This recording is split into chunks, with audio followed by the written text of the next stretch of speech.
এই সেন্টেন্সে 3টে ড্যান্সিং রয়েছে। এই 3টে ড্যান্সিং কি একই? না, কখনোই না। এই 3টে ড্যান্সিং 3ভাবে এই সেন্টেন্সে ইউজ হচ্ছে। তাহলে প্রথম থেকে দেখা যাক। বলা যায় হি লাইকস ড্যান্সিং। এখানে সাবজেক্টকে ভার্ব হচ্ছে লাইকস, এর সাবজেক্ট হচ্ছে হি। এই সাবজেক্টের সঙ্গে সাধারণত যুক্ত থাকে অবজেক্ট, আর এখানে ড্যান্সিং অ্যাজ এ অবজেক্টই ইউজ হয়েছে। এখন সাবজেক্ট বা অবজেক্ট হিসাবে সাধারণত কোনো নাউনই ইউজ হতে পারে, তাই নিঃসন্দেহে এই ড্যান্সিংটা হচ্ছে একটা নাউন। এর পরবর্তী অংশে বলা আছে অ্যাজ হি ইজ ড্যান্সিং। এখানে ইজ ড্যান্সিং রয়েছে, অর্থাৎ বলার কোনো অপেক্ষায় রাখে না যে ইজ ড্যান্সিং একটা কন্টিনিউয়াস টেন্সের ভার্ব ফর্ম, যেখানে V1 প্লাস আইএনজি হয়, অর্থাৎ ড্যান্স প্লাস আইএনজি যুক্ত হয়ে এই ভার্বটা ইউজ হয়েছে, অর্থাৎ এটা অ্যাজ এ ভার্ব ইউজ হচ্ছে এই সেকেন্ড ড্যান্সিং।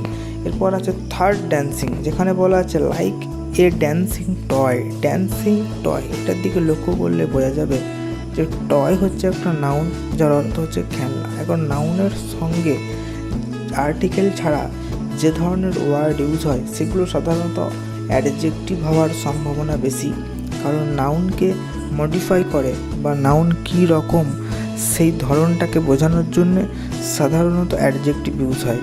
এখানে বলা আছে ড্যান্সিং টয়, অর্থাৎ টয়টা কীরকম না ড্যান্সিং, অর্থাৎ একটা নাচন্ত পুতুল।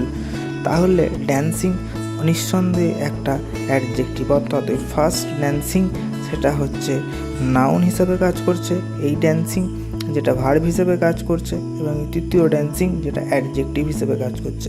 এগুলো নির্দিষ্ট ব্যাকরণগত নামও রয়েছে, যেমন এই ড্যান্সিংটা যেটা নাউন হিসেবে কাজ করছে তার নাম হচ্ছে জিরান্ড, যেটা ভার্ব হিসেবে কাজ করছে সেটা তো জানাই আছে যে কন্টিনিউয়াস টেন্সের ভার্বের ফর্ম এটা। আর তৃতীয় যেটা রয়েছে যেটা অ্যাডজেক্টিভ হিসেবে কাজ করছে সেটার নাম হচ্ছে পার্টিসিপেল, এবং আরও স্পেসিফিকভাবে বলা হয় প্রেজেন্ট পার্টিসিপেল।